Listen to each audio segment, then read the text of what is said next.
ജീവധാര ജീവമൊഴി കാൽവരിനാഥന്റെ സ്നേഹമൊഴി തിരുനിറത്താൽ ജീവനേകും യേശുനാഥന്റെ ജീവമൊഴി ജീവധാര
രോഗത്തിൽ എൻ സൗഖ്യമാ ഘോര വിപത്തുകളിൽ എന്നെ ശാശ്വത ഭുജങ്ങളാൽ മാറോടണച്ചിടും ഈ സ്നേഹസ്വരൂപൻ ആത്മസ്നേഹിതൻ ഈ സ്നേഹസ്വരൂപൻ ആത്മസ്നേഹിതൻ. യേശുക്രിസ്തുവിൻ്റെ പരിശുദ്ധമായ നാമം മഹത്വപ്പെടുമാറാകട്ടെ. പാപിയുടെ അവകാശം. എന്താണൊരു പാപിയുടെ അവകാശമെന്ന് അറിയപ്പെടുന്നത്? അങ്ങനെ അതുപോലെ തന്നെ ഒരു വാക്ക് വേദപുസ്തകത്തിലില്ല. വർഷങ്ങൾക്ക് മുമ്പ് അമേരിക്കയുടെ ഹൗസ് ഓഫ് റെപ്രസെൻറ്റേറ്റീവ്, അഥവാ നമ്മുടെ നാട്ടിലെ പാർലമെൻ്റൊക്കെ പോലെ അമേരിക്കയിലെ ആ പാർലമെൻ്റ് അംഗങ്ങൾ, പാർലമെൻ്റ് എന്നല്ല പറയുന്നത്, പക്ഷേ ആ തിരഞ്ഞെടുക്കപ്പെട്ടവരുടെ ആ അസംബ്ലിയിൽ പ്രാർത്ഥിച്ചാരംഭിക്കുന്ന രീതി ഉണ്ടായിരുന്നു. അവരുടെ സമ്മേളനം പ്രാർത്ഥിച്ചാണ് ആരംഭിച്ചുകൊണ്ടിരുന്നത്. അക്കാലത്ത് ആദ്യകാലങ്ങളിൽ പ്രാർത്ഥിക്കാനായിട്ട് പ്രത്യേക പുരോഹിതനെയോ നിയമിച്ചിരുന്നില്ല, പ്രത്യേക ആളുകളെ നിയോഗിച്ചിരുന്നില്ല. പിൽക്കാലത്ത് അങ്ങനെ അതിനെല്ലാം പ്രാർത്ഥിച്ചാരംഭിക്കേണ്ടതിനായിട്ട് ചുമതലക്കാരെ നിയമിച്ചു. എന്നാൽ ഒരു ദിവസം പ്രാർത്ഥിക്കാനായിട്ട് നിയോഗിച്ചിരുന്നതായ ചുമതലക്കാരൻ സമയത്ത് വന്നു ചേർന്നില്ല. ആ പാർലമെൻറ്റ് കൂടേണ്ട സമയമായപ്പോൾ അതിൽ പ്രായമായൊരു വ്യക്തി തന്നെത്താൻ പ്രാർത്ഥിക്കാൻ ആരംഭിച്ചു. അപ്പോൾ അതിൻ്റെ സ്പീക്കർ, ആ സഭ നിയന്ത്രിക്കുന്ന വ്യക്തി, പുസ്തകത്തെ തട്ടി സ്റ്റോപ്പ് സ്റ്റോപ്പ് സ്റ്റോപ്പ് എന്ന് പറഞ്ഞു. നിർത്തണം. Who permit you? ആരാണ് നിങ്ങളെ അനുവദിച്ചത് എന്ന് ചോദിച്ചു. അപ്പോൾ ആ പ്രായം ചെന്ന വ്യക്തി വിനയപൂർവ്വം പറഞ്ഞു, സർ, ഇതൊരു പാപിയുടെ അവകാശമാണ്. പ്രാർത്ഥിക്കുക എന്നുള്ളത് ഒരു പാപിയുടെ അവകാശമാണ് എന്ന് നല്ല ധൈര്യമായിട്ട് പറഞ്ഞു. സ്പീക്കർ പറഞ്ഞു, പ്രൊസീഡ്സ്, തുടർന്ന് പ്രാർത്ഥിക്കാനായിട്ട് പറഞ്ഞു. പ്രിയപ്പെട്ടവരെ, ഇതൊരു ചെറിയ സംഭവം മാത്രം, പക്ഷേ നമ്മൾ ഇതൊരു വലിയ കാര്യം ഓർപ്പിക്കുന്നുണ്ട്. ഒരു പാപിയുടെ അവകാശമാണ് പ്രാർത്ഥന എന്ന് പറയുന്നത്. എന്തുകൊണ്ടാണ് അവകാശം? ഒരു പാപിയുടെ അവകാശമാണ് എന്ന് പറയാനുള്ള കാര്യം എന്താണ്? ഒരു മകൻ്റെ അവകാശമാണ് അപ്പനോട് സംസാരിക്കുക എന്നുള്ളത്. അതൊരു മകൻ്റെ അവകാശത്തിൽപ്പെട്ട കാര്യമാണ്. അതിന് പ്രത്യേകിച്ച് ആരുടെ അനുവാദം ആവശ്യമില്ല, അതിനാരുടെയും പെർമിഷൻ ആവശ്യമില്ല. സ്വന്തം അപ്പനോട് സംസാരിക്കാൻ ഒരു മകൻ ആരുടെയെങ്കിലും അനുവാദമോ അതിനുള്ളതായ പ്രത്യേക നിയോഗമോ ആവശ്യമില്ല. അവൻ്റെ അപ്പനോട് സംസാരിക്കാം, അവൻ്റെ ഭാഷയിൽ സംസാരിക്കാം, അവൻ്റെ ഹൃദയത്തിലുള്ളത് സംസാരിക്കാം. അവൻ്റെ ഹൃദയത്തിലുള്ളതായ എന്തും അവൻ്റെ അപ്പനോട് അവന് സംസാരിക്കാം. ശരിയായ ഭാഷയിൽ, നല്ലതായ രീതിയിൽ അവൻ്റെ അപ്പനോട് അവനവൻ്റെ ഹൃദയം കൊണ്ട് സംസാരിക്കാം. പ്രിയപ്പെട്ടവർ, ഇത് തന്നെയാണ് പ്രാർത്ഥനയുടെ അവകാശം എന്ന് പറയുന്നത്. നമുക്കും ഒരപ്പനുണ്ട്. ഈ തിരുവചനം കേൾക്കുന്ന എൻ്റെ പ്രിയപ്പെട്ടവരെ, നിങ്ങൾക്കൊരപ്പനുണ്ട്. നിങ്ങളൊരപ്പനില്ലാത്ത കുഞ്ഞാണോ? യേശു നിങ്ങളുടെ അപ്പനാണ്. നിങ്ങൾ ഭർത്താവില്ലാത്തൊരു വിധവയാണോ? യേശു നിങ്ങളുടെ കാന്തനാണ്. നിങ്ങൾ അനാഥനാണോ? നിങ്ങൾ ഏകനാണോ? കർത്താവായ യേശു ക്രിസ്തു നിങ്ങൾക്ക് ഉടമസ്ഥനാണ്. അവൻ പ്രാർത്ഥന കേൾക്കുന്നവനാണ്. അവൻ സർവശക്തനാണ്. അവൻ ആകാശത്തിലും ഭൂമിയിലും സർവ്വ അധികാരമുള്ളവനാണ്. പ്രാർത്ഥന കേൾക്കുന്നവനായ ദൈവം. നമുക്ക് നിത്യനായ ദൈവത്തോട് പ്രാർത്ഥിക്കാനായിട്ട് ദൈവം തന്നെ നമുക്കൊരു വാഗ്ദത്തവും തന്നിട്ടുണ്ട്. നിങ്ങൾ യേശുവിൻ്റെ നാമത്തിൽ പ്രാർത്ഥിക്കൂ.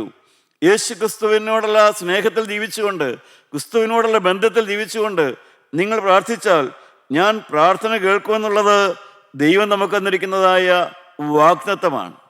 പ്രിയപ്പെട്ടവരെ, നമ്മുടെ അവകാശമാണ് പ്രാർത്ഥിക്കുക എന്ന് പറയുന്നത്. എന്നാൽ ഇന്ന് അധികം പേരും പരാതി പോലെ, പല്ലവി പോലെ പറയുന്നൊരു വാക്കാണ് ദൈവം എൻ്റെ പ്രാർത്ഥന കേട്ടില്ല, ദൈവം എൻ്റെ പ്രാർത്ഥനയ്ക്ക് മറുപടി തന്നില്ല, ദൈവം ഞാൻ വളരെ മുട്ടിപ്പായി പ്രാർത്ഥിച്ചിട്ടും എനിക്ക് മറുപടി കിട്ടിയില്ല. ഞാൻ ധാരാളം കേൾക്കാറുള്ള കാര്യമാണ്. എന്നാൽ മനുഷ്യൻ എന്തിനു വേണ്ടിയാണ് ആദ്യം പ്രാർത്ഥിക്കേണ്ടത്? ആദ്യം എന്തിനു വേണ്ടിയാണ് പ്രാർത്ഥിക്കേണ്ടത്? പ്രിയപ്പെട്ടവരെ, നമുക്കറിയാം, ഒരമ്മയിൽ നിന്ന് നമുക്ക് ആദ്യം കിട്ടേണ്ടത് എന്താണ്? അമ്മയുടെ മുലപ്പാലാണ്. അമ്മയുടെ മുലപ്പാൽ കുഞ്ഞിന് കിട്ടണം. ഒരു കുഞ്ഞിന് ആദ്യം കിട്ടേണ്ടത് അമ്മയുടെ മുലപ്പാലാണ്. ദൈവത്തിൽ നിന്ന് നമുക്ക് ആദ്യം കിട്ടേണ്ടത് എന്താണ്? നിത്യനായ ദൈവത്തിൽ നിന്ന് നമുക്ക് ആദ്യം കിട്ടേണ്ടത് എന്താണ്? പണമാണോ? അതോ ഈ ഭൂമിയിലെ കുറേ വസ്തുവകളാണോ? അതോ വലിയൊരു സ്ഥാനമാണോ? വലിയൊരു പദവിയാണോ? എന്താണ് മനുഷ്യന് ദൈവത്തിൽ നിന്ന് ആദ്യം കിട്ടേണ്ടത്? നമുക്കൊന്ന് വായിച്ചു നോക്കാം. വിലാപങ്ങളുടെ പുസ്തകം വായിച്ചു നോക്കാം. 3-ാം അധ്യായം 39 മുതലുള്ളതായ വാക്യം വായിക്കാം. വിലാപങ്ങളുടെ പുസ്തകം 3-ാം അധ്യായം 39 മുതൽ 44 വരെയുള്ള വാക്യം വായിച്ചു നോക്കാം. എന്താണ് മനുഷ്യന് ആദ്യം ദൈവത്തിൽ നിന്ന് കിട്ടേണ്ടത്? മനുഷ്യൻ ജീവനുള്ളെന്ന് നെടുവീർപ്പെടുന്നത് എന്ത്? ഓരോരുത്തൻ താന്താന്റെ പാപങ്ങളെക്കുറിച്ച് നെടുവീർപ്പെടട്ടെ. ആദ്യം പ്രാർത്ഥിക്കേണ്ടതായ വിഷയം നെടുവീർപ്പെന്നവിടെ പറഞ്ഞിരിക്കുന്നത്, ഒരു മനുഷ്യൻ ആദ്യം ദൈവത്തിൽ നിന്ന് കിട്ടേണ്ടത് അവൻ്റെ പാപത്തിന് പരിഹാരമാണ് കിട്ടേണ്ടത്. മനുഷ്യൻ ആദ്യം പ്രാർത്ഥിക്കേണ്ടത് അവൻ്റെ പാപത്തെ ഏറ്റുപറഞ്ഞാണ് പ്രാർത്ഥിക്കേണ്ടത്. മനുഷ്യൻ നെടുവീർപ്പെടുന്നതെന്ന് ആദ്യം നെടുവീർപ്പെടുന്നത് അവൻ്റെ പാപത്തെ ഓർത്താണ് നെടുവീർപ്പെടേണ്ടത്. താഴത്തേക്ക് വായിക്കാം നമുക്ക് 44 വരെ വാക്യം. നാം നമ്മുടെ നടുപ്പ് ആരാഞ്ഞ ശോധന ചെയ്ത് യഹോവയുടെ അടുക്കലേക്ക് തിരിയുക. നാം കൈകളെയും ഹൃദയത്തെയും സ്വർഗസ്ഥനായ ദൈവത്തിങ്കിലേക്ക് ഉയർത്തുക. ഞങ്ങൾ അതിക്രമം ചെയ്ത് മത്സരിച്ചു, നീ ക്ഷമിച്ചതുമില്ല. ഞങ്ങൾ അതിക്രമം ചെയ്തു. ദൈവത്തോട് പറയണം. ആദ്യമായി ദൈവത്തോട് പറയേണ്ട വാക്കുകൾ അതൊക്കെയാണ്. പ്രിയപ്പെട്ടവരെ, മനുഷ്യൻ സുബോധമുള്ളവനായിട്ട്, മനുഷ്യൻ തന്നെത്താൻ പ്രാർത്ഥിക്കാൻ പ്രാപ്തിയുള്ളവനായിട്ട് അവൻ ദൈവത്തോട് ആദ്യം പറയേണ്ട വാക്കുകൾ അതൊക്കെയാണ്. ഞങ്ങൾ അകൃത്യം ചെയ്തു. നീ കോപം പുതച്ചു ഞങ്ങളെ പിന്തുടർന്ന് കരുണ കൂടാതെ കൊന്നുകളഞ്ഞു. ഞങ്ങളുടെ പ്രാർത്ഥന കടക്കാതെ വണ്ണം നീ മേഘം കൊണ്ട് നിന്നെ തന്നെ മറച്ചു. ദൈവത്തിന് സ്തോത്രം. പ്രിയപ്പെട്ടവരെ, മനുഷ്യൻ മത്സരിയായപ്പോൾ ദൈവം മേഘം കൊണ്ട് തന്നെ മറച്ചു കളഞ്ഞു. പ്രാർത്ഥന കേൾക്കാത്തതിൻ്റെ കാരണം നാം ഇവിടെ കാണുന്നു. മനുഷ്യനിൽ പാപം നിലനിൽക്കുന്നു. അവൻ പാപം വിടുന്നില്ല, പാപം മാറാൻ വേണ്ടി പ്രാർത്ഥിക്കുന്നില്ല, പാപം കൊണ്ട് അഡ്മിറ്റ് ചെയ്യുന്നില്ല. അതുകൊണ്ട് ദൈവം മേഘം കൊണ്ട് തന്നെ മറച്ചിരിക്കുന്നു. പ്രിയപ്പെട്ടവരെ, നമ്മുടെ ഉത്തരവാദിത്വം എന്താണ്? നമ്മുടെ കടമ എന്താണ്? ദൈവം എന്താണ് നമ്മളിൽ നിന്ന് പ്രതീക്ഷിക്കുന്നത്? നാം എന്താണ് ദൈവത്തിന് കൊടുക്കുന്നത്? എന്നാണ് ചുരുക്കം. ഒരു ചെറിയ കുഞ്ഞു വാക്യം നമുക്ക് വായിച്ചു നോക്കാം. യിരെമ്യാവിന്റെ പുസ്തകം 3-ാം അധ്യായം 19-ാമത്തെ വാക്യം വായിക്കാം. 3:19 വായിക്കാം. ഞാനോ നിന്നെ ദത്തെടുത്തു, നിനക്ക് ജാതികളിലെ അതിഭംഗിയുള്ള അവകാശമായ മനോഹര ദേശം നൽകേണ്ടത് എങ്ങനെയെന്ന് വിചാരിച്ചു. നീ എന്നെ എൻ്റെ പിതാവേ എന്ന് വിളിക്കും, എന്നെ വിട്ടുമാറുകയുമില്ല എന്നും ഞാൻ വിചാരിച്ചു. പ്രിയപ്പെട്ടവരെ, ദൈവം വിചാരിച്ചു. ദൈവം ഒരു ക്രിസ്ത്യാനിയിൽ നിന്ന് പ്രതീക്ഷിക്കുന്നു. ദൈവം എന്നിൽ നിന്ന് പ്രതീക്ഷിക്കുന്നു. ദൈവം നിങ്ങളിൽ നിന്ന് പ്രതീക്ഷിക്കുന്നു. ദൈവം നിങ്ങൾക്ക് ജീവിതം തന്ന്, ദൈവം നിങ്ങൾക്ക് വിദ്യാഭ്യാസം തന്ന്, ദൈവം നിങ്ങൾക്ക് ഭാവി തന്ന്, ദൈവം നിങ്ങൾക്ക് കുടുംബം തന്ന്, ദൈവം നിങ്ങൾക്ക് ആരാധനാ സ്ഥലങ്ങൾ തന്ന്, എല്ലാം തന്ന് ഇത്രത്തോളം ജീവിക്കാനുള്ള മാർഗവും സൗഖ്യവും തന്നപ്പോൾ ദൈവം പ്രതീക്ഷിക്കുന്നു എന്താണ്? നീ എന്നെ അപ്പാ എന്ന് വിളിക്കും, എന്നെ പിതാവേ എന്ന് വിളിക്കും. ദൈവത്തിന് സ്തോത്രം. അവനെ കൈക്കൊണ്ട് അവൻ്റെ നാമത്തിൽ വിശ്വസിക്കുന്ന ഏവർക്കും ദൈവമക്കളാകുവാൻ അവൻ അവകാശം കൊടുത്തിരിക്കുന്നു. പ്രിയപ്പെട്ടവരെ, ആ തീരുമാനം നീ എടുക്കുമെന്ന് ദൈവം പ്രതീക്ഷിച്ചു. നീ അവനെ അപ്പാവിനെ വിളിക്കുമെന്ന് ദൈവം പ്രതീക്ഷിച്ചു. ദൈവത്തിന് പ്രതീക്ഷയുണ്ട്. അപ്പാവിനെ വിളിക്കും, വിട്ടുമാറുകയില്ല. നീ ക്രിസ്തുവിനെ വിട്ട് മാറില്ല, നീ ലോകത്തിലേക്ക് ഇറങ്ങില്ല, നീ ലോകത്തിൻ്റെ അടിമയായി പോകില്ല എന്ന് ദൈവം നിന്നെക്കുറിച്ച് പ്രതീക്ഷിച്ചു. പക്ഷേ നീ എന്ത് ചെയ്തു? 2-ാം അധ്യായത്തിലേക്ക് എടുക്കാം. അതേ പുസ്തകം തന്നെ 2-ാം അധ്യായം 31-ാമത്തെ വാക്യത്തിൽ, ഇപ്പോഴത്തെ തലമുറയായുള്ളവേ, യഹോവയുടെ അരുളപ്പാട് കേൾപ്പിൻ. ഞാൻ ഇസ്രായേലിന് ഒരു മരുഭൂമിയായിരുന്നുവോ, അന്ധകാര പ്രദേശമായിരുന്നുവോ? ഞാൻ ഇസ്രായേലിന് മരുഭൂമിയായിരുന്നോ? ദൈവം നിനക്കൊന്നും തരാതിരുന്നില്ലേ? ദൈവം നിന്നെ സഹായിച്ചില്ലേ? ദൈവം നിനക്ക് ആഹാരം തന്നില്ലേ? ദൈവം നിനക്ക് ഇത്രത്തോളം സ്വസ്ഥയും സമാധാനവും തന്നില്ലേ? കുടുംബം തന്നില്ലേ? വായിക്കാം, താഴത്തേക്ക് വായിക്കാം. ഞങ്ങൾ കെട്ടഴിഞ്ഞു നടക്കുന്നു, ഇനി നിന്റെ അടുക്കൽ വരികയില്ല എന്ന് എന്റെ ജനം പറയുന്നത് എന്ത്? ദൈവത്തിന് സ്തോത്രം. പ്രിയപ്പെട്ടവരെ, ദൈവം പ്രതീക്ഷിച്ചു നീ ദൈവത്തെ അപ്പായെന്ന് വിളിക്കും. ഇനി യേശു ക്രിസ്തു ആശ വെച്ചു ദൈവം നീ അവനെ അപ്പായെന്ന് വിളിക്കുമെന്ന് പ്രതീക്ഷിച്ചു. പക്ഷേ നീ എന്താണ് അങ്ങോട്ട് പറഞ്ഞത്? ഞങ്ങൾ കെട്ടഴിഞ്ഞു നടക്കുന്നു, ഞങ്ങൾ ദൈവത്തിൻ്റെ അടുക്കലേക്ക് വരികയില്ല, ഞങ്ങൾ വചനം കേൾക്കാനും വരില്ല, ഞങ്ങൾ മാനസാന്തരത്തിലേക്കും വരില്ല, ഞങ്ങൾ പാപം വിടില്ല, ഞങ്ങൾ മദ്യശാപ്പ് വിടില്ല, ഞാൻ ഈ എഴുതാത്ത ബന്ധം വിടില്ല, ഞാൻ ഈ പിടിവാശി വിടില്ല, ഞാൻ ഈ പ്രതികാരാഗ്നി വിടില്ല, ഞാൻ എൻ്റെ ആശയത്തിൽ ഉറച്ചു നിൽക്കും, ഞാൻ ദൈവത്തിനടുക്കിലേക്ക് വരില്ല, എനിക്ക് ദൈവം വേണ്ട എന്ന് നീ പറയുന്നു. ദൈവം പ്രതീക്ഷിച്ചതോ? നീ ദൈവത്തെ അപ്പായെന്ന് വിളിക്കുമെന്ന് ദൈവം പ്രതീക്ഷിച്ചു. പ്രിയപ്പെട്ടവരെ, ഇവിടെയാണ് മനുഷ്യൻ്റെ അടിമത്തം വരുന്നത്. ഇവിടെ മുതലാണ് മനുഷ്യൻ അടിമയാകാൻ തുടങ്ങുന്നത്. ഇസ്രായേൽ ജാതി എങ്ങനെ അടിമത്തത്തിലേക്ക് പോയി എന്നുള്ളതായ കാരണങ്ങളാണ് ഇവിടെ പറഞ്ഞു വരുന്നത്. ഇന്നും അടിമത്തമുണ്ട്. ഇസ്രായേൽ രാജ്യം വേറൊരു രാജ്യയുടെ പൊളിറ്റിക്കൽ അടിമത്തമായിരുന്നു. അതല്ല, ഇന്നും വേറെ എത്രയോ അടിമത്തങ്ങളിലൂടെയാണ് മനുഷ്യൻ കിടക്കുന്നത്. മനുഷ്യൻ മദ്യത്തിൻ്റെ അടിമയായി പോകുന്നു, അവിഹിത ബന്ധത്തിൻ്റെ അടിമയായി പോകുന്നു, വൈരാഗ്യത്തിൻ്റെ അടിമയായി പോകുന്നു, പ്രതികാരാഗ്നിയുടെ അടിമയായി പോകുന്നു, ചില സ്വഭാവങ്ങളുടെ അടിമയായി പോകുന്നു, ചില വിരുദ്ധമായ പ്രസ്ഥാനങ്ങളുടെ അടിമയായി പോകുന്നു. അറിയുന്നില്ല മനുഷ്യൻ. അടിമയായി പോകുന്ന കാര്യം മനുഷ്യൻ അറിയുന്നത് പോലുമില്ല. നിത്യനായ ദൈവം കർത്താവായ യേശു ക്രിസ്തു വന്ന് അന്നത്തെ ജനത്തോട് സംസാരിച്ചു. കർത്താവ് എന്താണ് പറയുന്നത്? യോഹന്നാൻ 8:24, ആകയാൽ നിങ്ങളുടെ പാപങ്ങളിൽ നിങ്ങൾ മരിക്കുമെന്ന് ഞാൻ നിങ്ങളോട് പറഞ്ഞു. പ്രിയപ്പെട്ടവരെ, അവർ കൂസലില്ലാതെ കേൾക്കുകയാണ്. കേൾവിക്കാർക്ക് യാതൊരു വ്യത്യാസവുമില്ല. കർത്താവ് പറയുന്ന വാക്കെന്താണ്, അതിൻ്റെ ഗൗരവം എന്താണ്, അതിൻ്റെ ആഴമെന്താണ്, അവർ മനസ്സിലാക്കുന്നേയില്ല, അവർ കൂട്ടാക്കുന്നില്ല. കർത്താവ് എന്താണ് അവർ പറഞ്ഞത്? നിങ്ങൾ ഇങ്ങനെ പോയാൽ, ഇന്നത്തെ പോലെ ജീവിച്ചാൽ നിങ്ങൾ നിങ്ങളുടെ പാപങ്ങളിൽ മരിക്കും. വായിച്ചോ? ഞാൻ അങ്ങനെയുള്ളവനെന്ന് വിശ്വസിക്കാഞ്ഞാൽ നിങ്ങൾ നിങ്ങളുടെ പാപങ്ങളിൽ മരിക്കും എന്ന് പറഞ്ഞു. ദൈവത്തിന് സ്തോത്രം. നിങ്ങൾ എന്നെ വിശ്വസിച്ചില്ല എങ്കിൽ നിങ്ങൾ നിങ്ങളുടെ പാപങ്ങളിൽ മരിക്കും. കേൾവിക്കാർക്കൊരു കൂസലുണ്ടായില്ല. പ്രിയപ്പെട്ടവരെ, ദൈവം അവർ അപ്പായെന്ന് വിളിക്കുകയെന്ന് പ്രതീക്ഷിച്ചു. അവർ ദൈവത്തോട് പറഞ്ഞു, ഞങ്ങൾ കെട്ടഴിഞ്ഞു കിടക്കുന്നു, ഞങ്ങൾ നിന്റെ അടുക്കലേക്ക് വരികയില്ല. കർത്താവായ യേശു വന്നു.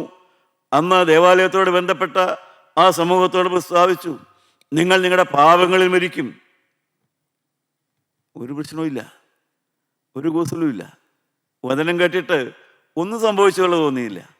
അവരുടെ പാപങ്ങളിൽ മരിക്കുമെന്ന് പറഞ്ഞപ്പോഴും അവർക്ക് യാതൊരു കൂസലുമില്ല. കാരണം അവർക്ക് പള്ളിയുണ്ടല്ലോ, അവർക്ക് ദേവാലയമുണ്ടല്ലോ, അവർക്ക് ആരാധനാ കേന്ദ്രങ്ങളുണ്ടല്ലോ, അവർക്ക് ആഘോഷങ്ങളുണ്ടല്ലോ. അതുകൊണ്ട് പാപത്തിൽ മരിക്കുക അവർക്കൊരു വിഷയമായിരുന്നില്ല. കാരണം ദേവാലയമുണ്ട്, അവിടെ കൊണ്ടുപോയി ഒരു ആടിനെ യാഗം കഴിച്ചാൽ അവരുടെ പാപം മാറുമെന്ന് ആ മൂഢജനം വിശ്വസിച്ചിരുന്നു. പ്രിയപ്പെട്ടവരെ, ഇന്നത്തെ ക്രിസ്ത്യാനികളും പാപത്തിൽ മരിക്കുമെന്ന് കേട്ടാൽ അവർക്ക് യാതൊരു കൂസലുമില്ല. ആത്മാവിൽ മരിച്ചിരിക്കുന്നു എന്ന് പറഞ്ഞാൽ അവർക്ക് യാതൊരു വിഷമവും വേദനയുമില്ല. ദൈവവചനം കേൾക്കുന്നവർക്കുമില്ല, കൂട്ടായ്മയിലുള്ളവർക്കുമില്ല, ദൈവവചനം പറയുന്നവർക്കുമില്ല. മരിച്ചവരും എഴുന്നേറ്റ് പ്രസംഗിക്കും. ആത്മാവിൽ ജീവനില്ലാത്തവനും ഇന്ന് ദൈവത്തിൻ്റെ വചനം പ്രസംഗിക്കും. കാരണം ദൈവത്തിൻ്റെ ആത്മാവിലുള്ള ജീവൻ എന്താണെന്നോ ആത്മാവിൻ്റെ മരണം എന്തെന്നോ അറിവില്ലാത്തവണ്ണം മനുഷ്യൻ്റെ കണ്ണ് കുരുടായിരിക്കുന്നതായ കാലമാണിതെല്ലാം. ദൈവത്തിന് സ്തോത്രം. പ്രിയപ്പെട്ടവരെ, ഇസ്രായേൽ ജനം അവരുടെ പാപത്തിൻ്റെ കാഠിന്യം എന്താണ്? മോശ അവസാനത്തെ പാട്ടുപാടി ഇസ്രായേലിൻ്റെ പാപം എന്താണെന്ന് മോശയോടെ പറയുന്നുണ്ട്. മോശയുടെ പാട്ടാണല്ലോ 32-ാമത്തെ അധ്യായം, ആവർത്തന പുസ്തകം 32-ാം അധ്യായം മോശയുടെ പാട്ടാണ്. അതിൻ്റെ 15-ാമത്തെ വാക്യവും 18-ാമത്തെ വാക്യവും നമുക്ക് വായിച്ചു കേൾക്കാം. 15-ാമത്തെ വാക്യം, യെശൂരൂനോ പുഷ്ടിവെച്ച ഉദച്ചു, നീ പുഷ്ടിവെച്ച കനത്തെ തടിച്ചിരിക്കുന്നു. ദൈവത്തിന് സ്തോത്രം. പ്രിയപ്പെട്ടവരെ, മോശ പാടുകയാണ്, ഇസ്രായേൽ മക്കൾ മിസ്രൈമിലെ അടിമകളായിരുന്നു. അവർ ജീവിക്കാൻ മാർഗമില്ലായിരുന്നു, അവർക്ക് ഉപജീവന മാർഗമില്ലായിരുന്നു, അവർ നിസ്സാരന്മാരായിരുന്നു, അടിമകളായിരുന്നു. അവിടെ നിത്യനായ ദൈവം അവരെ ഉയർത്തിക്കൊണ്ടുവന്നു. ദൈവം അവരുടെ പ്രാർത്ഥന കേട്ടു. അവരെ മോശയുടെ കൈ കീഴവർ വന്നു, ചെങ്കടൽ കടന്നു, മരുഭൂമി കടന്നു, അവർ കനാൻ നാടിനരികത്തേക്ക് എത്തി. ഇപ്പോഴത്തെ അവരുടെ അവസ്ഥ എന്താണ്? അവർ പുഷ്ടി വെച്ചു, തടിച്ചു, കൊഴുത്തു. അതിൻ്റെ 18-ാമത്തെ വാക്യം, നിന്നെ ജനിപ്പിച്ച പാറയെ നീ വിസ്മരിച്ചു, നിന്നെ ഉൽപ്പാദിപ്പിച്ച ദൈവത്തെ മറന്നു കളഞ്ഞു. നിന്നെ ജനിപ്പിച്ച പാറയെ നീ മറന്നു. ഇന്ന് ക്രിസ്ത്യാനി ദൈവത്തെ മറക്കുന്നു. അവന് വേണ്ടി മരിച്ച യേശുവിനെ ഓർക്കുന്നേയില്ല. ഇന്ന് കാൽവരി ക്രൂശ് അവർക്കൊരു ദുഃഖവെള്ളിയാഴ്ചയുടെ ആരാധന മാത്രമാണ്. കുരിശിൽ മരിച്ചവനായ യേശുവിനെ അവർ ഹൃദയത്തിൽ സ്വീകരിക്കുന്നില്ല. അവർ യേശുവിൻ്റെ കുരിശിന് വില കൊടുക്കുന്നില്ല. ആ യേശുവിൻ്റെ കുരിശിലെ 7 മൊഴികളെക്കുറിച്ച് അവർ പ്രസംഗിക്കുന്നു, അവരുടെ ഹൃദയത്തിലില്ല. ഇന്ന് ദൈവവചനം ഘോഷിക്കുന്നവരുണ്ട്, കൂട്ടായ്മകൾ ധാരാളമുണ്ട്.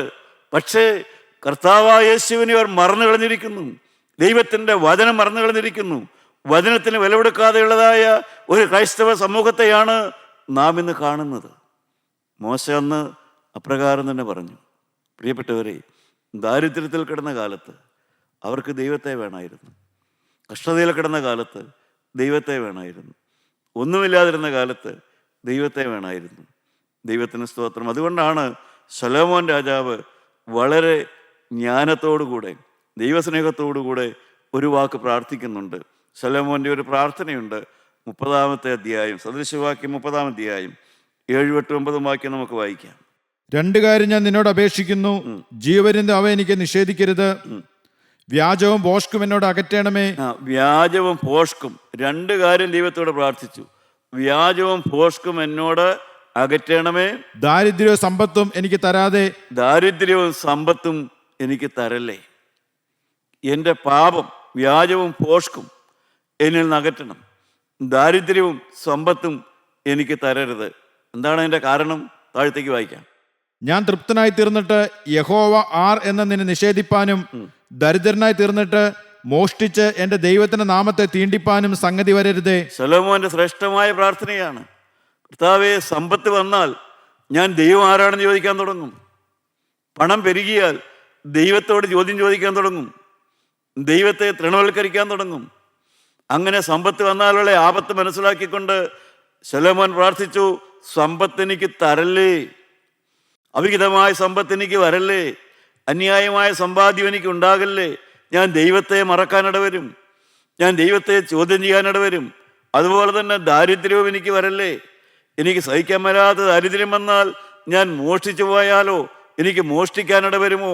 അതുകൊണ്ട് സമ്പത്തും ദാരിദ്ര്യവും എനിക്ക് തരല്ലേ എന്നാണ് ശലോമോൻ പ്രാർത്ഥിച്ചത്. എൻ്റെ പ്രിയ സഹോദരങ്ങളെ, നമ്മുടെ ജീവിതത്തിൽ നമ്മുടെ പാപത്തെ ഓർത്തുള്ളതായ ആ ബോധം നാം നിലനിർത്തണം. നമ്മുടെ പാപത്തെ ഓർത്ത് നാം കരയുന്നവരായിരിക്കണം. ദൈവത്തിന് സ്തോത്രം. ഇയ്യോബിൻ്റെ പ്രാഗൽഭ്യമുള്ള വചനങ്ങളാണ് ഇയ്യോബിൻ്റെ പുസ്തകം 31-ാം അധ്യായം.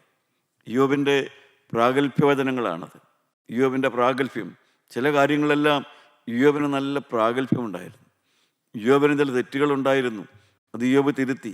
എന്നാൽ ചില കാര്യങ്ങളിൽ ഇയ്യോബിന് നല്ല പ്രാഗൽഭ്യമുണ്ടായിരുന്നു. അതിലൊരു കാര്യം മാത്രം നമുക്കൊന്ന് വായിച്ചു നോക്കാം. 31-ാം അധ്യായം എടുക്കാം. ഇയ്യോബിൻ്റെ പുസ്തകം 31-ാം അധ്യായം അതിൻ്റെ 24, 25 വാക്യം നമുക്ക് വായിച്ചു നോക്കാം. 24, 25 വാക്യം. ഞാൻ പൊന്ന് എൻ്റെ ശരണമാക്കിയെങ്കിൽ, തങ്കത്തോട് നീ എൻ്റെ ആശ്രയമെന്ന് പറഞ്ഞുവെങ്കിൽ, എൻ്റെ ധനം വളരെയായിരിക്കൊണ്ടും എൻ്റെ കൈ അധികം സമ്പാദിച്ചിരിക്കൊണ്ടും ഞാൻ സന്തോഷിച്ചുവെങ്കിൽ, സൂര്യൻ പ്രകാശിക്കുന്നതോ ചന്ദ്രൻ ശോഭയോടെ ഗമിക്കുന്നതോ കണ്ടിട്ട് എൻ്റെ ഹൃദയം ഗൂഢമായി വശീകരിക്കപ്പെടുകയും. പ്രിയപ്പെട്ടവരെ, എന്തൊരു പ്രാഗൽഭ്യമാണത്! കാരണം സമ്പത്ത് എന്നെ ആകർഷിച്ചിട്ടില്ല, ഞാൻ പണത്തിൻ്റെ പുറകെ പോയിട്ടില്ല. അദ്ദേഹം സമ്പന്നനായിരുന്നു, പക്ഷേ പണം എൻ്റെ ദൈവമായിരുന്നില്ല, പണം എൻ്റെ അടിസ്ഥാന വിഷയമായിരുന്നില്ല. എന്നെ പണം സ്വാധീനിച്ചിട്ടില്ല. ഞാൻ പണക്കാരനായി ജീവിച്ചിട്ടുണ്ട്, പക്ഷേ എൻ്റെ ആത്മാവിനെ ബാധിച്ചിട്ടില്ല. ഒരു വാക്യം കൂടെ പറയുന്നുണ്ട്, 25-ാമത്തെ വാക്യം. എൻ്റെ വായ് എൻ്റെ കയ്യെ ചുംബിക്കുകയും ചെയ്തുവെങ്കിൽ. എൻ്റെ വായ് എൻ്റെ കയ്യെ ചുംബിക്കുക ചെയ്തെങ്കിൽ. എന്താണ് അതിൻ്റെ അർത്ഥം? അതിൻ്റെ ഒരു നല്ല എക്സ്പ്ലനേഷൻ ഒരു ഇംഗ്ലീഷ് ബൈബിളിലുണ്ട്. എ സർജൻ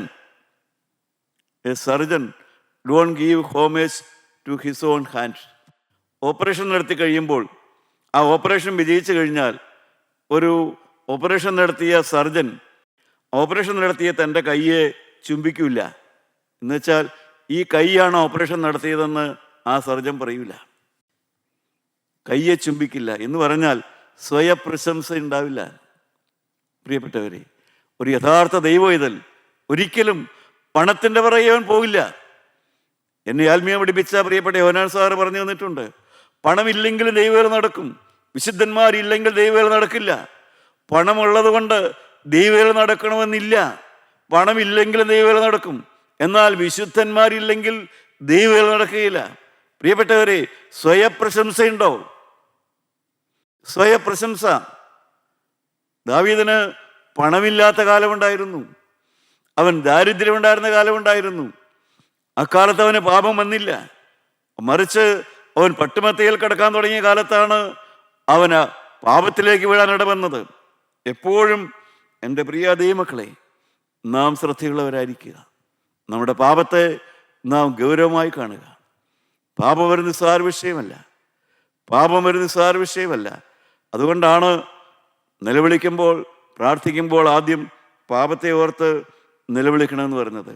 വിലാപങ്ങളുടെ പുസ്തകം 3-ാം അധ്യായം 39-ാമത്തെ വാക്യം നമുക്കൊന്ന് വായിക്കാം. 39, വിലാപങ്ങൾ 3:39 വായിക്കാം. മനുഷ്യൻ ജീവനുള്ളെന്ന് നെടുവീർപ്പെടുന്നത് എന്ത്? ഓരോരുത്തൻ താൻ താൻ്റെ പാപങ്ങളെ കുറിച്ച് നെടുവീർപ്പെടട്ടെ. ദൈവത്തിന് സ്തോത്രം. പ്രിയപ്പെട്ടവരെ, ജീവനുള്ള കാലം, ഇംഗ്ലീഷ് ബൈബിൾ പറയും ജീവനുള്ള കാലം. ജീവനുള്ള കാലം എന്ന് പറഞ്ഞാൽ എന്താ അർത്ഥം? ഈ ഭൂമിയിൽ ജീവിക്കുന്ന കാലമെല്ലാം ജീവനുള്ള കാലമെന്നാണോ? അല്ല. ഈ ഭൂമിയിൽ മനുഷ്യൻ ജീവിക്കുന്ന കാലമെല്ലാം ജീവനുള്ള കാലമല്ല. ജീവനുള്ള കാലം എന്ന് പറയുന്നത് one who is still in the school of discipline എന്ന് വെച്ചാൽ ഒരു ശിക്ഷണത്തിൽ ജീവിക്കാൻ ആഗ്രഹിക്കുന്ന കാലമാണ് ഒരു മനുഷ്യൻ്റെ ജീവനുള്ള കാലം എന്ന് പറയുന്നത്. അപ്പോൾ മാത്രമേ അവൻ ആത്മാവിൽ ജീവനുള്ളൂ. ഒരു മനുഷ്യൻ എപ്പോഴെങ്കിലും ദൈവത്തിൻ്റെ വചനമനുസരിച്ച്, വചനത്തിൻ്റെ ശിക്ഷണത്തിന് കീഴിൽ ജീവിക്കാൻ എനിക്ക് മനസ്സാണെന്ന് ഒരു മനുഷ്യൻ്റെ ഹൃദയത്തിൽ സമർപ്പണമുള്ള കാലമാണ് അവൻ ആത്മാവിൽ ജീവിക്കുന്ന കാലം എന്ന് പറയുന്നത്. ആ സമർപ്പണം അവൻ്റെ ഉള്ളിലുള്ള കാലത്ത് മാത്രമേ അവൻ ആത്മാവിൽ ജീവനുള്ളൂ. ദൈവത്തിൻ്റെ വചനം കേട്ട് ഞാൻ തിരുത്താൻ പോകുന്നില്ല, ദൈവത്തിൻ്റെ വചനം വായിച്ച് ഞാൻ മാറ്റം വരുത്താൻ പോകുന്നില്ല, ആ മനോഭാവത്തോടെ ജീവിക്കുന്ന കാലത്തിന് ജീവനുള്ള കാലമെന്ന് വേദവസം വിളിക്കുന്നില്ല. അവൻ ആത്മാവിൽ മരിച്ചവനാണ് ആ കാലത്ത്. നിങ്ങൾ ആത്മാവിൽ ജീവിക്കുന്നവനാണെങ്കിൽ നിങ്ങളുടെ ഹൃദയത്തിൽ വ്യക്തമായ നിർണയമുണ്ടായിരിക്കും. ഞാൻ ദൈവത്തിൻ്റെ വചനം കേട്ട് തിരുത്താൻ തയ്യാറായ മനുഷ്യനാണ്, ഞാൻ ദൈവത്തിൻ്റെ ശാസന കേട്ട് എൻ്റെ പാപം വിടാൻ തയ്യാറായ മനുഷ്യനായിരിക്കും. ഞാൻ ദൈവത്തിൻ്റെ വചനപ്രകാരം എൻ്റെ ഹൃദയത്തിലും എൻ്റെ കുടുംബത്തിലും ഞാൻ സ്നേഹത്തോടെ ഞാൻ പെരുമാറേണ്ടത് പോലെ പെരുമാറാൻ ഞാൻ മനസ്സുള്ളവനായിരിക്കും. അതുകൊണ്ടാണ് ജീവനുള്ള കാലത്ത് മനുഷ്യൻ പാപത്തെ ഓർത്ത് നെടുവീർപ്പെടണമെന്ന്. എൻ്റെ പ്രിയപ്പെട്ടവരെ, ഇന്ന് ആത്മീയ രംഗം എന്ന് പറഞ്ഞാൽ എന്തെല്ലാമാണ് നാം കാണുന്നത്. ദൈവം പാപിയുടെ പ്രാർത്ഥന കേൾക്കുന്നില്ല എന്നെല്ലാം യോഹന്നാന്റെ സുവിശേഷം 9-ാം അധ്യായം 31-ാമത്തെ വാക്യം വായിക്കും. ഇന്ന് ആത്മീയ രംഗത്ത് കുത്തിമറിച്ചിലിൻ്റെ കാലമാണ്. നമുക്ക് രാജാക്കന്മാരുടെ 1-ാം പുസ്തകം എടുക്കാം, അതിൻ്റെ 18-ാം അധ്യായം എടുക്കാം, അതിൻ്റെ 26 മുതലുള്ള വാക്യം വായിച്ചു നോക്കാം. 1 രാജാക്കന്മാർ 18-ാം അധ്യായം 26-ാം വാക്യം മുതൽ 3 വാക്യം 29 വരെ നമുക്ക് വായിക്കാം. അങ്ങനെ അവർക്ക് കൊടുത്ത കാളയെ അവർ എടുത്ത് ഒരുക്കി ബാലെ ഉത്തരമരലേണമെന്ന് രാവിലെ തുടങ്ങി ഉച്ചവരെ ബാലന്റെ നാമത്തെ വിളിച്ചപേക്ഷിച്ചു. പ്രിയപ്പെട്ടവരെ, ആത്മീയ കാര്യങ്ങളാണ് ഇവിടെ നടക്കുന്നത്, വലിയ ആരാധനയുടെ കാര്യമാണ് ഇവിടെ നടക്കുന്നത്. നാം ശ്രദ്ധയോടെ മനസ്സിലാക്കണം, ആരാധനയാണ് ഇവിടെ നടക്കാൻ പോകുന്നത്. ഒരു ശബ്ദമോ ഉത്തരമോ ഉണ്ടായില്ല, ഒരു ശബ്ദവും ഉത്തരവും ഉണ്ടായില്ല. തങ്ങൾ ഉണ്ടാക്കിയ ബലിപീഠത്തിന് ചുറ്റും അവർ തുള്ളിച്ചാടിക്കൊണ്ടിരുന്നു. അവർ തുള്ളിച്ചാടാൻ തുടങ്ങി. ഉച്ച തിരിഞ്ഞിട്ട് ഭോജനയം കഴിക്കുന്ന സമയം വരെ അവർ വെളിച്ചപ്പെട്ടുകൊണ്ടിരുന്നു. എന്നിട്ടും ഒരു ശബ്ദമോ ഉത്തരമോ ശ്രദ്ധയോ ഉണ്ടായില്ല. ദൈവത്തിന് സ്തോത്രം. പ്രിയപ്പെട്ടവരെ, ആരാധനാ സ്ഥലത്ത് തുള്ളിച്ചാട്ടമാണ്. അവർ കിടന്ന് തുള്ളിച്ചാടാൻ തുടങ്ങി. അവരങ്ങനെ പറയാൻ തുടങ്ങി, ഇങ്ങനെ പറയാൻ തുടങ്ങി. ആ വാക്യങ്ങളൊക്കെ വായിക്കേണ്ടതാണ്.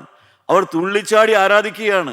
ദൈവം ഉത്തരം തരും, ദൈവം ഉത്തരം തരും, ദൈവം പ്രശ്നം മാറ്റിത്തരും, ദൈവം ഇപ്പോൾ വെളിപ്പെടും എന്നെല്ലാം പറഞ്ഞ് തുള്ളിച്ചാടുന്നതായ ഒരു സമൂഹത്തെയാണ് നാം അവിടെ കാണുന്നത്. ക്രൈസ്തവ സമൂഹത്തിലും ഇപ്രകാരമുള്ളതായ തുള്ളിച്ചാടുന്ന ആത്മീയരുണ്ട്. വാസ്തവത്തിൽ തുള്ളിച്ചാട്ടം, ആത്മീയമായ തുള്ളിച്ചാട്ടം, അതൊന്നും യഥാർത്ഥമായ ആത്മീയതയല്ല. ആത്മീയ രംഗത്ത് നാം കാണുന്നത് എല്ലാം ആത്മീയമായ കാര്യങ്ങളല്ല. എല്ലാ ഹൃദയം കൊണ്ട് സമർപ്പണമുള്ളവരല്ല, എല്ലാവരും ഹൃദയം കൊണ്ട് പാപത്തെ വെറുക്കുന്നവരല്ല, എല്ലാവരും പാപം കൂടാതെ ജീവിക്കണമെന്ന് ആഗ്രഹമുള്ളവരല്ല, എല്ലാവരും ദൈവേഷ്ടം ചെയ്യണമെന്ന് ആഗ്രഹമുള്ളവരല്ല. ആത്മീയ രംഗത്ത് പ്രവർത്തിക്കുന്ന എല്ലാവരും യേശുക്രിസ്തുവിൻ്റെ കുരിശിനെ സ്നേഹിക്കുന്നവരോ മാനിക്കുന്നവരോ ആ യേശുവിൻ്റെ അടിമയായി ജീവിക്കണമെന്ന് ആഗ്രഹമുള്ളവരോ അല്ല. തുള്ളിച്ചാടുന്നതായ ആത്മീയ കൂട്ടങ്ങളെ നാം കാണുന്നു. യഥാർത്ഥ ആത്മീയതയ്ക്ക് ഈ തുള്ളിച്ചാട്ടവുമായി ഒരു ബന്ധവുമില്ല. ദൈവമക്കളെ, നമുക്കറിയാമല്ലോ, നല്ല ബുദ്ധിമാന്മാരായ മനുഷ്യർ, നല്ല ഉന്നത ബുദ്ധിമാന്മാരായ മനുഷ്യർ, പക്ഷേ അവരുടെ രഹസ്യ ജീവിതം മ്ലേച്ഛമായിരിക്കും. സമൂഹത്തിലവർ ഉന്നത സ്ഥാനത്തായിരിക്കും, നല്ല ബുദ്ധിമാന്മാരായിരിക്കും, പക്ഷെ അവരുടെ രഹസ്യ ജീവിതം മ്ലേച്ഛമായിരിക്കും. സ്വന്തം കുടുംബത്തിൽ അവർക്കൊരു വിശ്വസ്തതയും ഉണ്ടാവില്ല, മ്ലേച്ഛമായിട്ട് അവർ ജീവിക്കും. എന്നാലോ അവർ ബുദ്ധിയിൽ അഗ്രഗണ്യന്മാരാണ്. അതുപോലെ തന്നെ ആത്മീയ രംഗത്തും ഏറ്റവും ഉന്നതന്മാരായിരിക്കുന്ന ആളുകളുണ്ട്, പക്ഷേ അവരുടെ ഹൃദയത്തിലും പാപം കുടികുത്തി വാഴും. അവരുടെ ഹൃദയത്തിലും പാപം കുടികുത്തി വാഴും. എന്നെ കേൾക്കുന്ന പ്രിയപ്പെട്ടവരെ, നമ്മുടെ ജീവിതത്തിലേക്ക് നമുക്ക് തിരിഞ്ഞു നോക്കാം. ആത്മീയ രംഗത്ത് നാം ഇന്ന് ശോഭിച്ചു നിൽക്കുന്ന വ്യക്തിയായിരിക്കാം, അനേകർ മാനിക്കുന്ന വ്യക്തിയായിരിക്കാം, അനേകർ നിങ്ങളെ നോക്കി കൈകൂപ്പുന്ന വ്യക്തിയായിരിക്കാം. പക്ഷേ നിങ്ങളുടെ ഹൃദയം എങ്ങനെയുള്ളത്? രണ്ടും ഒരുമിച്ച് വാഴും. പാപവും ദൈവവേലയും ഒരുമിച്ച് മനുഷ്യൻ്റെ ഹൃദയത്തിൽ വാഴും. ബുദ്ധിശക്തിയും കൗശലവും അതുപോലെ അവിശ്വസ്തതയും ഒരുമിച്ച് ഒരു ബുദ്ധിമാൻ്റെ ഹൃദയത്തിൽ വാഴും. എൻ്റെ പ്രിയപ്പെട്ടവരെ, നമ്മുടെ ഹൃദയത്തെ നമുക്ക് ജാഗ്രതയോടെ സൂക്ഷിക്കാം. നമ്മുടെ തലകളെ നമുക്ക് വണക്കാം. മനുഷ്യൻ നെടുവീർപ്പെടുന്നത് എന്തിനു വേണ്ടി? മനുഷ്യൻ പ്രാർത്ഥിക്കുന്നു, അവൻ്റെ പാപത്തെ ഓർത്ത് നമുക്ക് നെടുവീർപ്പിടാം. നിങ്ങളുടെ പാപങ്ങളെ നിങ്ങൾ ഏറ്റുപറയുന്നുവെങ്കിൽ അവൻ നമ്മോട് പാപങ്ങളെ ക്ഷമിച്ച് സകല നീതിയും പോക്കുവാൻ തക്കവണ്ണം കർത്താവായ യേശു വിശ്വസ്തനാണ്. അവൻ്റെ പുത്രനായ യേശുവിൻ്റെ രക്തം സകല പാപവും പോക്കി നാം ശുദ്ധീകരിക്കുന്നവനാണ്. പ്രിയപ്പെട്ടവരെ, നമുക്ക് പാപമോചനത്തിന് വേണ്ടി ആ ക്രിസ്തുവിലേക്ക് ചെല്ലാം. നമ്മുടെ ഹൃദയത്തെ നമുക്ക് വെടിപ്പാക്കാം. ഹൃദയത്തിൻ്റെ വെടിപ്പിന് നമുക്ക് വില കൊടുക്കാം. ഹൃദയത്തിൻ്റെ പരിശുദ്ധിക്ക് നമുക്കൊന്നാം സ്ഥാനം കൊടുക്കാം. ക്രിസ്തുവിൻ്റെ വകയായി ജീവിക്കാൻ നികളം തൊടാതെ, പണം തൊടാതെ, അശുദ്ധി തൊടാതെ, എളിമയോടും വിനയത്തോടും കൂടെ നമുക്ക് കർത്താവായ യേശുവിൻ്റെ മക്കളായി ജീവിക്കാം. നാം അപ്പ എന്ന് വിളിക്കുമെന്ന് ദൈവം പ്രതീക്ഷിച്ചു. എന്നാൽ മകനെ, നീ ഇന്ന് വരെ വിളിച്ചില്ല, ഇന്നെങ്കിലും ഒന്ന് വിളിക്കാവോ? യേശുവേ, നീ എൻ്റെ അപ്പനായിട്ട് ഞാൻ നിന്നെ സ്വീകരിക്കുന്നു, എൻ്റെ ഹൃദയത്തിലേക്ക് വരണമേ. ഇന്നു മുതൽ ഞാൻ നിൻ്റെ മകനായി ജീവിക്കും. ഇന്നു മുതൽ ഞാൻ യേശുവിൻ്റെ മകനായി ജീവിക്കും. നിങ്ങൾക്ക് സമർപ്പണമുണ്ടെങ്കിൽ നിങ്ങൾക്ക് എന്നോട് ചേർന്ന് പറയാം, ഇന്നു മുതൽ ഞാൻ യേശുവിൻ്റെ മകനായി ജീവിക്കും. ഇന്നു മുതൽ ഞാൻ യേശു ക്രിസ്തുവിൻ്റെ മകളായി ജീവിക്കും. ഇന്നു മുതൽ ഞാൻ യേശുവിൻ്റെ അടിമയായി ജീവിക്കും. നല്ല ദൈവമേ, സ്നേഹമുള്ള ദൈവമേ, ഈ സമയത്തിനായി സ്തോത്രം. ഞങ്ങളോട് സംസാരിച്ച കൃപയ്ക്കായി സ്തോത്രം. ഞങ്ങളുടെ മേൽ തിരുക്കരം വയ്ക്കുന്നതിനായി സ്തോത്രം. യേശു മൂലം പ്രാർത്ഥിക്കുന്നു. കൃപയോടെ കേട്ടുത്തരം തരുമാറാകണമേ. ആമേൻ.